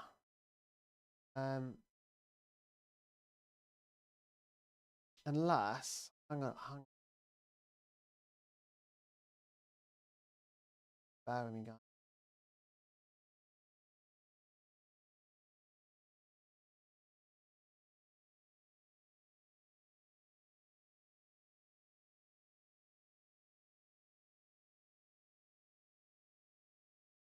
Put that there. Let's put that there for a second. Slightly messy, but we can change it back in a sec. So that is my current team in challenge. 1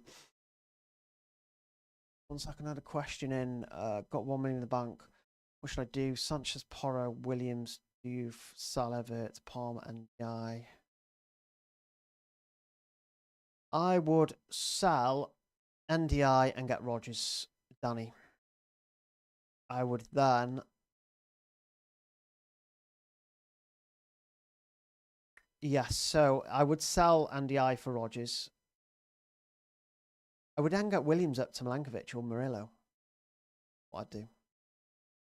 Pretty easy that for me. Rodgers, I would, yeah, pretty easy decision. Can you tell I like Rodgers? Rodgers and Williams up to Milinkovic or Murillo. So this is my FPL challenge team. I know, sorry, I will be as quick as possible because I know people don't really like FPL challenge that much. So Kalah's in goal for now. I'm going to set an alarm for...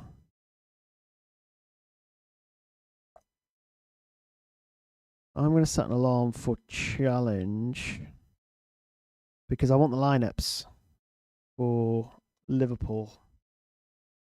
It's quite hard this week's challenge because you can only pick one team from one new player, from each team. So you can only have one of a Liverpool player, one of Arsenal new signings. That is. So my team is full of new signings. NDI to Rodgers or Gakpo. I'm quite strong on Gakpo, and then you've got the 5 because I think I've got a code for the league. I tell you what, Danny, I'm going to create a league now. That is my current team. Let me just create a league for. Tell you what, I think this is pretty much something I can do on my phone, right? So I'm just going to leave. People don't want to see my challenge team, do they? I'll read it out in a sec. Let's get back to my team. Let's move that back.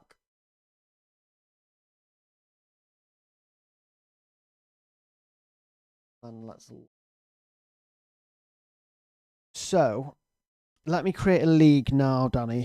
While you're there, I'm going to tweet. I'm going to tweet this as well, actually. Do we say tweets anymore? I'm going to post this. So let me go to my FPL Challenge League. Create a league. Come on then. Come on then. I'm going to call it Come on then.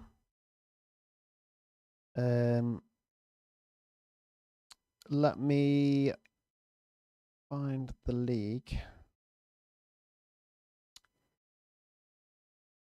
Right.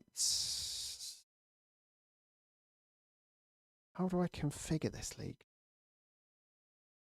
Yeah, sorry guys, you're going to have to be a little bit patient on this because I'm just trying to figure out how to configure league. Hang on, report offensive name. Why would I report my own name? There's something not right with challenge at the moment.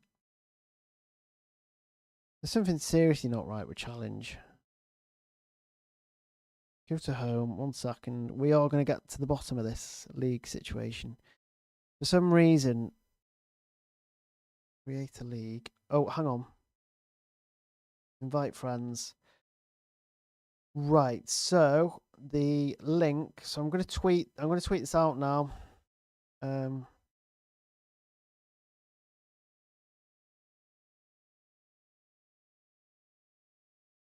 It's called Come on then.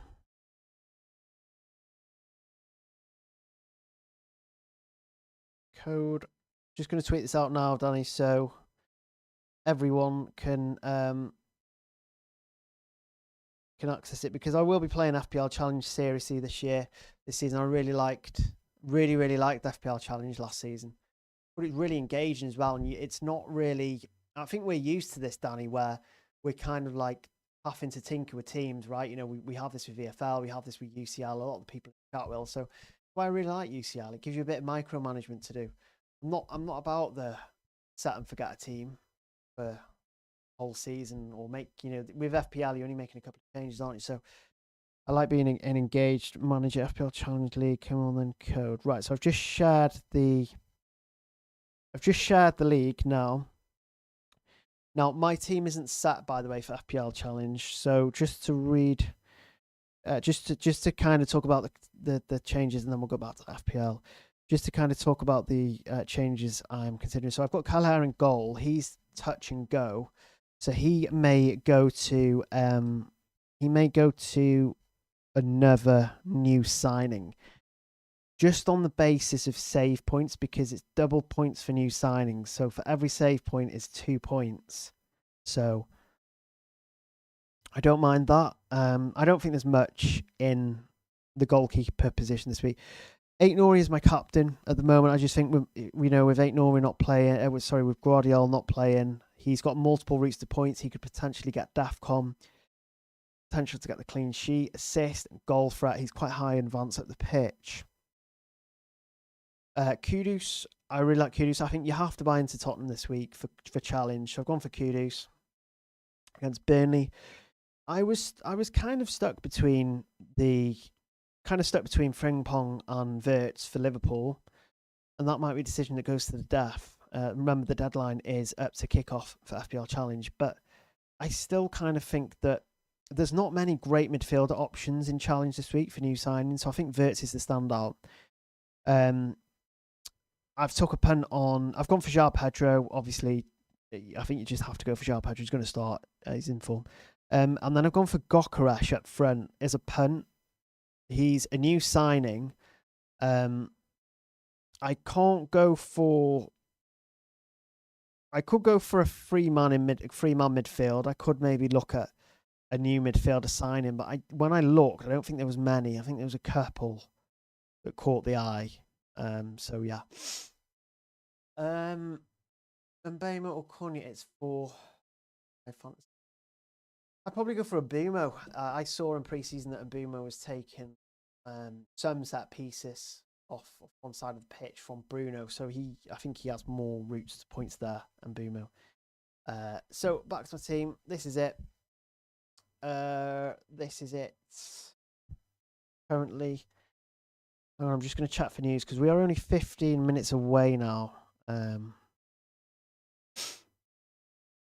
Only 15 minutes away now. Yeah, so I have gone for Porro. A lot of people asking why I've got rid of Van Dijk. I just think you have to have a Tottenham defender. I think it's a good idea to have a Tottenham defender because they play Burnley, and then after City, they have really, really good fixtures, right? Really good fixtures. Let me just unpin something. There you go. Pins. I'm pretty set on this team. I'm going to have a little scroll through Twitter. We have to have a little peek through my Twitter. Let's have a look. See what's going on. Let me just try and zoom out of that because it's quite. Yeah, it's better that, isn't it? 1 second.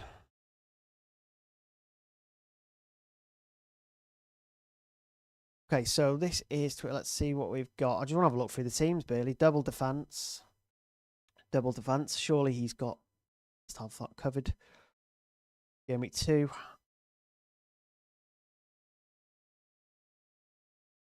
The team. Anderson. There's a lot of Reinders versus Anderson, isn't there? A lot. Random sheep. That's my post. Oh, by the way, if you are in the stream currently, please retweet that post. Retweet the live stream. That'll be good. I mean, a bit late, 15 minutes, but please remember to like and subscribe as well.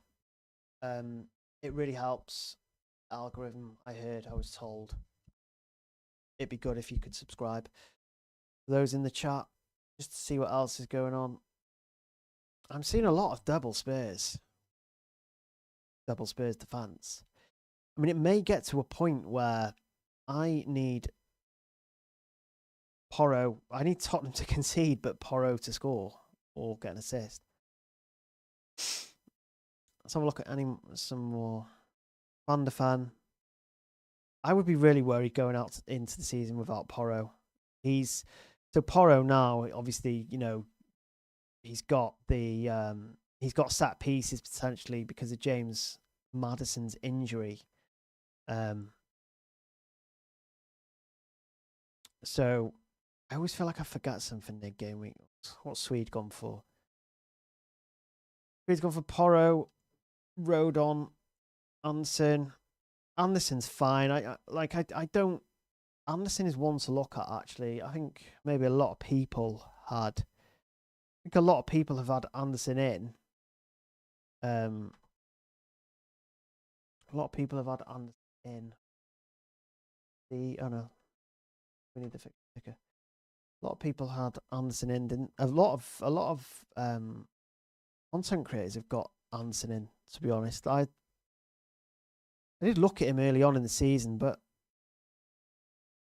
the fixtures put me off. I don't like them fixtures at all, really. I mean, I would only really swap him for Wan-Bissaka. I know he's a DAFCON machine and he gets big chances, but I don't know how much I rate Fulham this season. They weren't good defensively last season either, I don't think. Brighton, they could concede against Brighton, Man United and Chelsea. Like, they could concede in their first 3 matches. And then it doesn't help that they've Villa, Bournemouth, Arsenal, Newcastle. So, yeah, I'm not a massive fan of Anderson. I can't reveal my sources.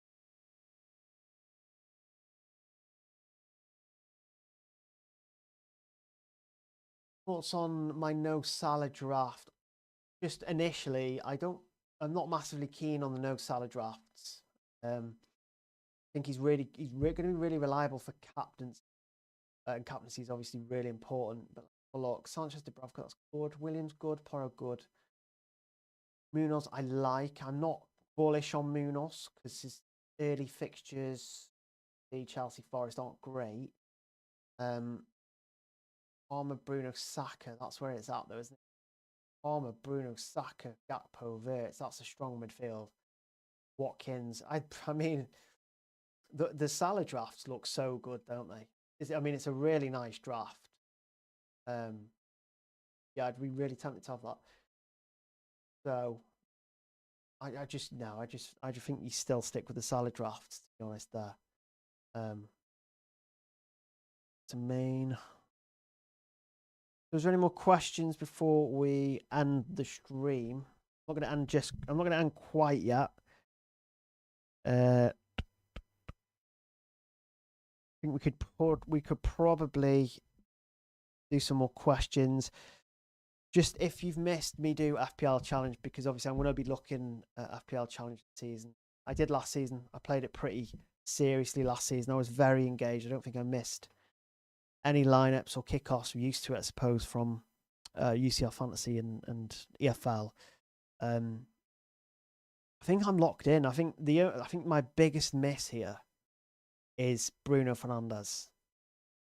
That is my biggest miss. And I'm slightly nervous about not owning him, but I just think when you weighing him up against Wirtz, I think Wirtz plays for a much better attack. He plays much more advanced. Bruno has got obviously a lot of appeal. You know, he's got Pans, he's got Dafcom. I think his fixtures are slightly worse than Wirtz. Wirtz is playing for a better side, more advanced. World-class player as well, by the way. World-class player. So, who knows? Wirtz might pick up Dafcon too. He loves to tackle. So I'm pretty... this is where I'm at the moment. I mean, Wan-Bissaka potentially is one that I would maybe look to replace. But again, we've looked at the options, haven't we? Anderson is fixed. Anderson's got bad fixtures. Anderson, Wan-Bissaka rotates well with Konza. I just think Konza's a great option.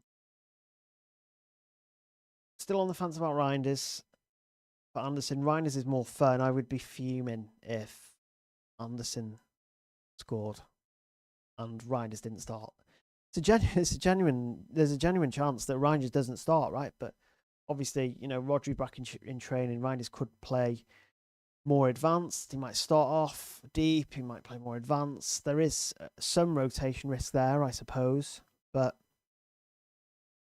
I don't think there's much between Reinders and Anderson. I think there's little. It's little between them.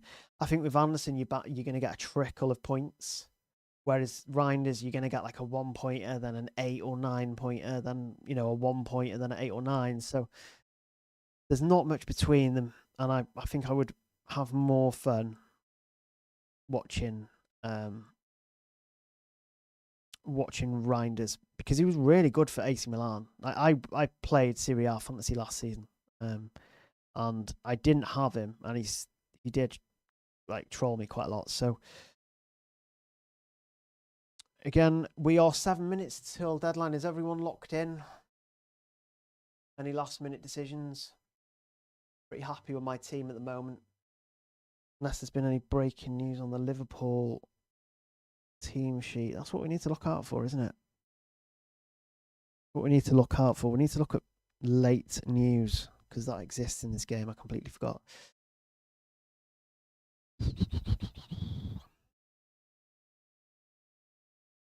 I think I'm set on this team.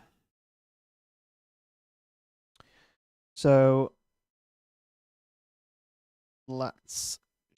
Oh, whoa. Why is my bench order not the same?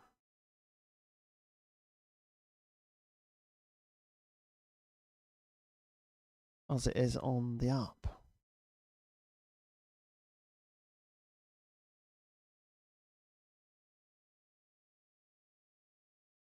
Oh, it is. Okay.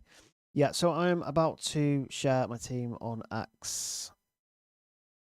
And I'll probably say thanks to those who joined the stream as well. We'll shave over FPL challenge in a sec. I just want to share my team. Week 1.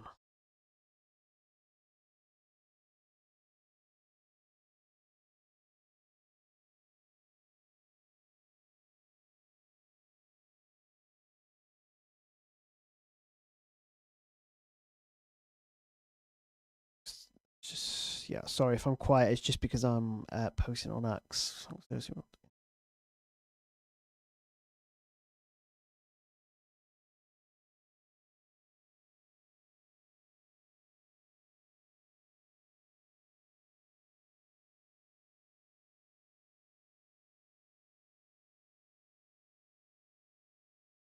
Hey, yeah, I've recently put dark mode on FPL. I've been on light mode on FPL for so long, and it looks so much better.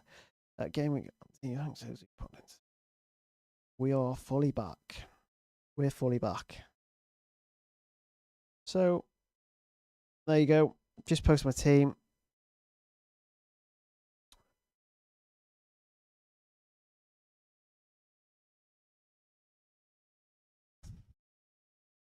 Yep, just post my team. I am fully ready now. There's no more questions in the chat, is there? Yeah, so I'm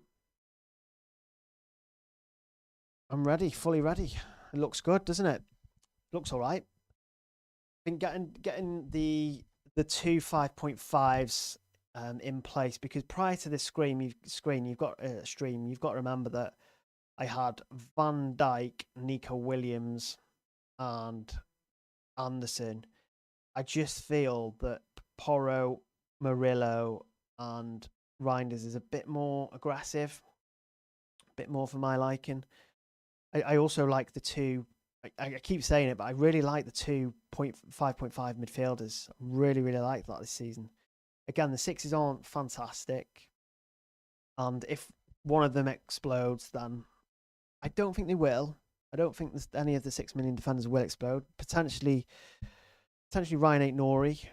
The Arsenal boys will probably tick away, but I do think that with the addition of Dafcom, I do think it will help the 5.5s kind of match the sixes, and I just think there's more 5.5s as well. Pedro or Bowen. I'm going to stick with João Pedro. I think.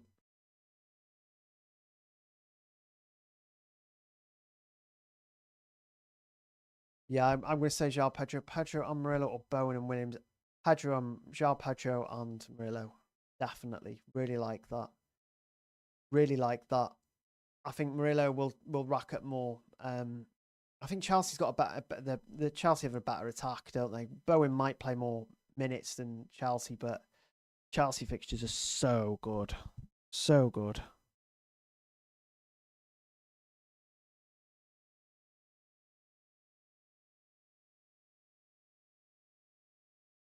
Yeah, there's a lot of debate actually on Anderson and Reinders. Still, I feel like that's been one of the biggest talking points of the pre-season, hasn't it? Or at least the past couple of weeks. Oh, I think we're about to lock in. Deadline is about to go. Deadline is about to go. We are fully back, aren't we? If you're still watching, please subscribe. Hit subscribe while you're there. think you should. I think you should hit subscribe. And hopefully we will get for those that care in the chat, the plan is to do a UCL fantasy stream. It will be tomorrow likely, and I'm really looking forward to it. It's obviously one of my favorite games. I haven't looked at the prices yet. You know, I did say this at the start of the stream. I've not looked at any prices of UCL fantasy yet. It has launched. It's took me absolutely everything to not look at prices, but I swear I haven't looked at any prices for UCL fantasy yet. So the reactions you're going to get from my stream on tomorrow, hopefully, is they're not rehearsed, they are real. So I'm really looking forward to it. I don't know what's going to happen. I've seen people comment the prices in some group chats, but I just have not gone into any group chats regarding UCL fantasy. You don't really see it on the timeline either, because obviously they launch the game every year around the FPL launch, which is not launched, the start date, which is done, but it's a bit annoying, you know. But really looking forward to diving into UCL fantasy, the prices.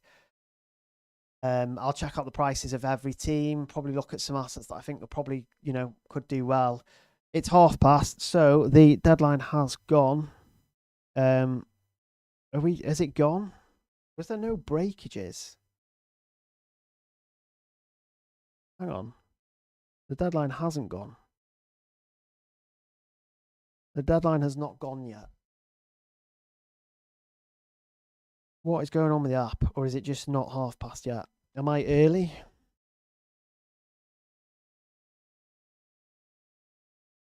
I might be early. Yeah, I might be early on the app, unless it's refreshed. You can still make changes to your team.